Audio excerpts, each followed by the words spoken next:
길을 잃어버리신 적이 있으신가요? 저 아직도 기억나는 게 제가 어렸을 때 이 길을 잃어버렸던 게 생각이 납니다. 분명 얼마 전까지 이제 형들과 같이 있었는데 어느 순간 보니 이제 저 혼자 있게 되었던 것이죠. 그런데 그때의 감정이 아직도 생각이 납니다. 되게 두려웠어요. 혹시 부모님이 혹시 형들이 나를 버린 건 아닐까? 이제 내가 미아가 되었나 하는 그 떨림이, 그 심장의 떨림이 정말 이제 꽤 오랜 시간 지났는데도 되게 생생하게 기억이 납니다. 그 어린 나이에 제가 뭐가 그렇게 두려웠을까요? 바로 이제 내가 혼자라는 두려움, 그리고 나를 보호하는 사람이 이제 없다라는 그러한 불안감이었습니다. 오늘 우리가 함께 살펴본 말씀에서도 이 저자의 깊은 두려움과 고통이 묻어납니다. 이 예레미야가 3장을 처음부터 쭉 읽으시면요, 이 저자의 감정이 마치 롤러코스터처럼 요동치는 것을 볼 수 있는데요.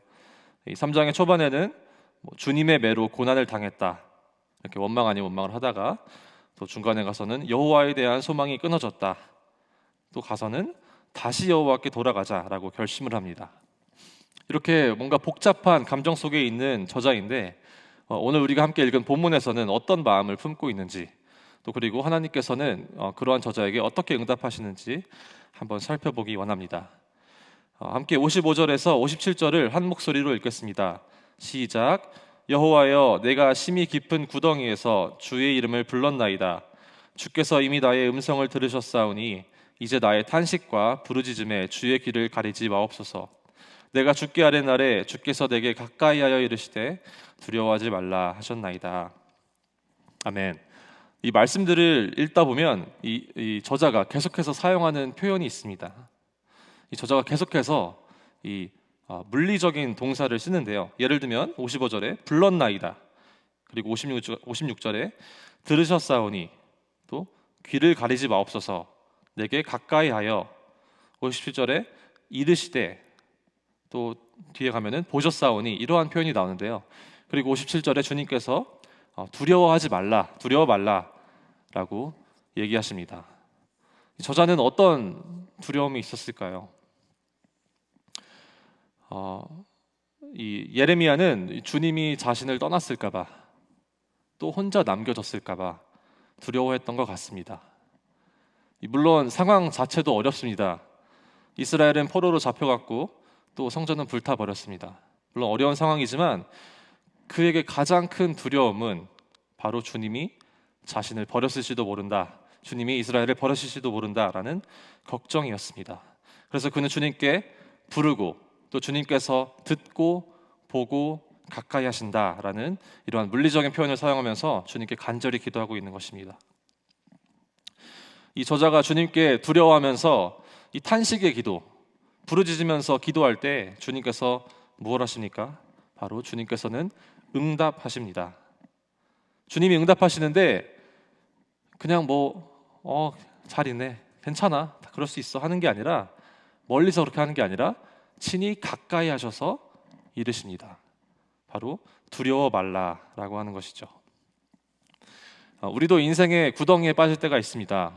우리의 몸이 아플 수가 있고, 또 상황이 우리 마음대로 안 풀릴 수도 있고, 여러 가지 어려움이 있고 고난이 밀려올 때가 있지만 이 정말 깊은 구덩이에 빠진 것처럼, 우리도 오늘 저자의 마음처럼 이 깊은 구덩이에 빠진 것처럼 아무것도 못할 때가 있습니다. 한번 우리가 상상을 해봤으면 좋겠습니다. 인생의 구덩이에 빠졌는데 구덩이에 갇히면 어떻게 해야 되죠? 구덩이에 갇히면 나와야죠, 그죠? 나오려면 어떻게 됩니까? 나오려면 아마도 자연스럽게 소리 지를 것 같아요, 그죠? 큰 소리로 소리 지르겠죠. 도와달라고, 여기 사람 있다고. 근데 그 구덩이 안에서 소리를 지르면 어떻게 되죠? 아무리 백날 크게 불러봤자 이 구덩이 안에 있기 때문에 내가 이 말한 목소리가, 이 음파들이 벽을 치고 반사되면서 나한테는 크게 들리지만 밖에서는 아마 크게 들리지 않을 것입니다. 이 마찬가지로 이 깊은 절망 가운데 있을 때에는 우리 내면에 부정적인 목소리만 크게 들리게 됩니다. 이 고난이 닥쳤을 때 이제 어떡하지? 진짜 큰일 났다. 주님 나를 버리셨나? 주님 계시다면 왜 나에게 이런 일이 일어날까? 라고 하는 이런 부정적인 생각이 우리를 사로잡게 되는 것이죠. 그러한 상황에서 이 깊은 구덩이에서 내 목소리가 들려져서 건져지는 유일한 방법은 누군가가 그 구덩이에 가까이 와야 합니다. 내 내면의 목소리를 키우고 내 목소리를 크게 부르짖고 그 부정적인 마음에 집중하는 것이 아니라 바로 주님께서 우리에게 찾아오시도록 바로 기도하는 것이죠. 제가 어릴 때 그 길을 잃었을 때를 다시 한번 생각을 해보면은 저는 그 길 잃은 그 곳에서 다행히 이렇게 크게 다른 곳에서 머무르지 않고 좀 서성이면서 부모님께서 저를 발견하셨습니다. 그렇게 제가 할 수 있었던 것은 이게 그 자리에 머물면서 부모님이 나를 찾겠지, 또 형들이 나를 찾겠지, 누군가는 나를 찾겠지 하는 그러한 믿음이 있었던 것 같습니다.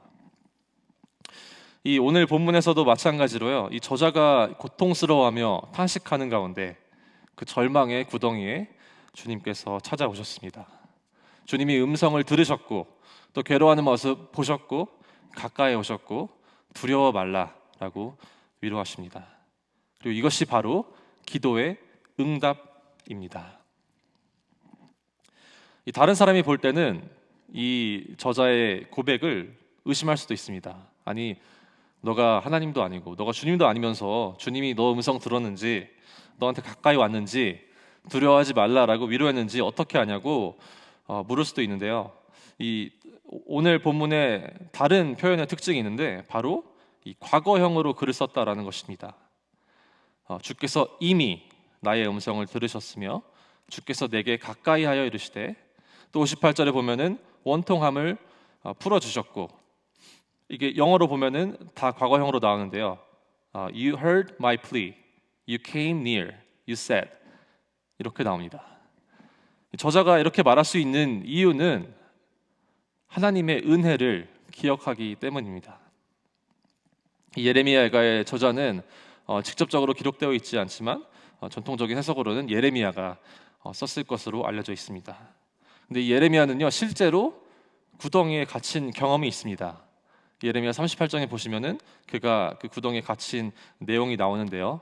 그때 주님께서 예레미야를 구원하시고 또 그 경험이, 예레미야의 그 경험이 지금의 고난 속에서 하나님의 역사하심을 확신할 수 있는 근거가 된 것입니다. 그렇게 확신할 수 있는 이유는 바로 주님은 변하지 않으시고 언제나 신실하신 분이기 때문입니다.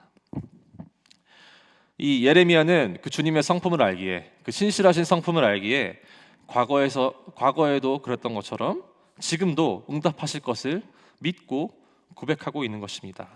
이 과거형으로 말하는 것이 단순히 과거에 참 좋았지 이렇게 회상하는 것이 아니라 이것이 신앙의 고백인 것을 알 수 있습니다. 주님께서 이미 하신 일들을 인정하고 또 감사하면서 또 주님의 지속적인 어떤 임재와 구원을 기대하는 마음을 나타내는 바로 이 귀한 신앙 고백입니다. 또 넘어가서 58절에서 66절을 보시면은 이 예레미야의 또 다른 감정이 나오는데요. 바로 원통함 혹은 이제 억울함입니다. 이 예레미야는 지금 이스라엘이 겪고 있는 이 고통, 이 죄가, 이 고난이 그들의 죄로 인함을 너무 잘 알고 있었습니다. 하지만 그들이 받아야 할 죄에 대한 합당한 처벌보다 더 큰 조롱과 비방으로 힘들어하고 있었던 것이죠. 그래서 그는 원수들에게 하나님에게 이 원수들에 대한 이 심판을 요청합니다. 한번 같이 64절에서 66절을 함께 읽도록 하겠습니다. 시작. 여호와여, 주께서 그들의 손이 행한 대로 그들에게 보응하사 그들에게 거만한 마음을 주시고 그들에게 저주를 내리소서. 주께서 진노로 그들을 뒤쫓으사 여호와의 하늘 아래에서 멸하소서. 아멘. 이 예레미야가 어떤 부탁을 합니까? 바로 이 본인과 이스라엘을 조롱하며 비방하며 모해하는 이들을 보응해달라, 대신 갚아달라, 그들을 벌하여 달라라고 간구하고 있습니다. 이 처음에는 이 기도가 얼핏 보면은 뭔가 이 거칠게 느껴질 수도 있습니다. 그런데 자세히 보면요, 이 저자는 본인이 직접 복수하려 하지 않고 본인이 어떻게 이렇게 해보려 하는 것이 아니라 모든 것을 주님께 맡기고 있는 것을 볼 수 있습니다. 오늘 계속 이 구덩이 얘기를 했는데요. 좀만 더 이어서 해보면은 우리가 구덩이에 갇혀서 주님께 기도하며 간절히 기도하며 부르짖으며 기도할 때 주님께서 분명 찾아와 주시고 우리의 기도를 들으시고 또 우리의 마음을 위로하십니다. 그런데 그 기도가 끝나고 눈이 뜨면 대부분 우리의 상황은 여전히 구덩이 안에 있습니다. 당장의 변화가 없어요. 내 앞에 보이는 것은 여전히 흙으로 둘러싸인 이 벽이고 상황이 전혀 변한 게 없어요. 그런데 변한 게 한 가지 있습니다. 바로 나는 못하고 주님은 하신다라는 겸손의 마음을 주님께서 주신다는 것입니다. 이 예레미야도 마찬가지입니다. 이 주님께 간절히 기도하며 나아가는데 그 기도의 내용이 무엇입니까? 이 기도의 내용이 주님, 다시 이스라엘의 영광을 찾게 해주세요. 나에게 힘을 더하시고 능력 더하셔서 저 나쁜 원수들 무찌를 힘을 허락하소서. 주님의 전을 부숴버린 그들을 내가 멸하겠나이다 라고 기도하지 않죠.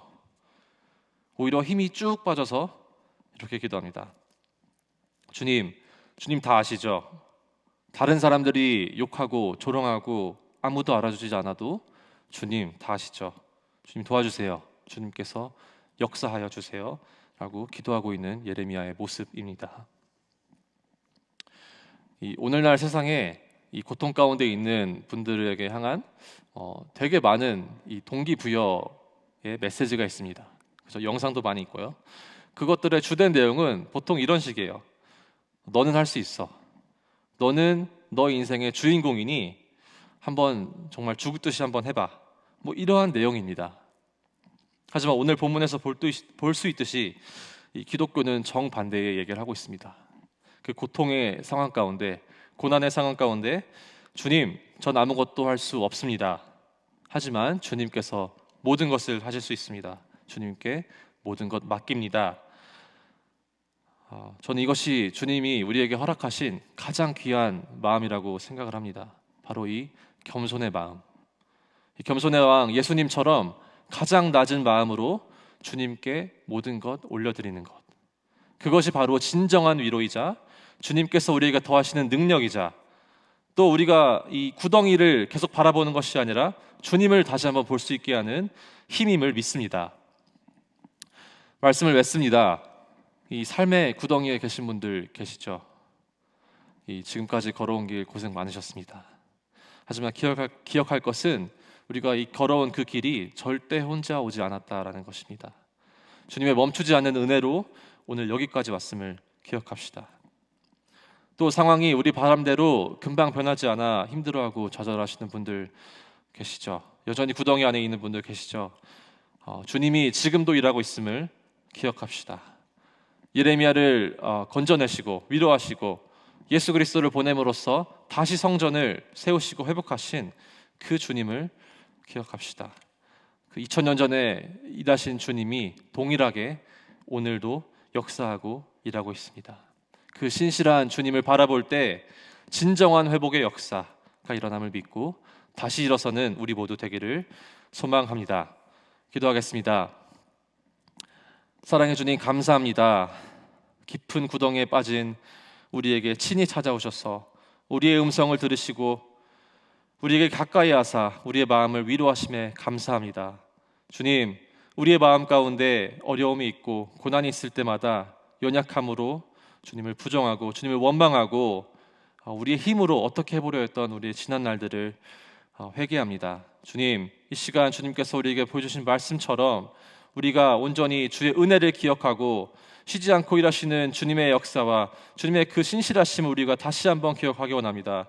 주님, 우리의 마음 가운데 상한 자들이 있다면 주님께서 친히 찾아오셔서 위로하시고 그들의 음성을 들으시고 기도를 들으실 때 주님께서 두려워 말라라고 응답하십니다. 주님, 우리가 주의 음성을 듣게 하시고 주님께 기도로 찾아갈 수 있는 우리 모두 되게 하여 주시옵소서. 감사드리며 예수님의 이름으로 기도드렸습니다. 아멘.